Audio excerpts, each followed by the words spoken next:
Hey guys, welcome back to TechMan. Today, let me show you how to give energy to friends in Archero 2.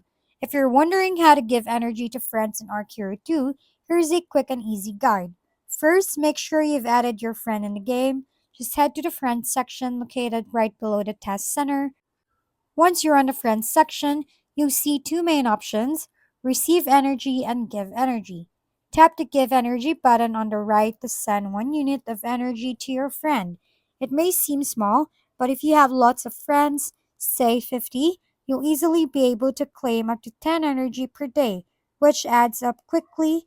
Just remember, you can only give energy to actual players, not NPCs. So the more active friends you have, the more energy you'll be able to share and receive. If we've been helpful, kindly give us a thumbs up and don't forget to hit the subscribe and bell button for more contents. For any questions and suggestions, comment down below.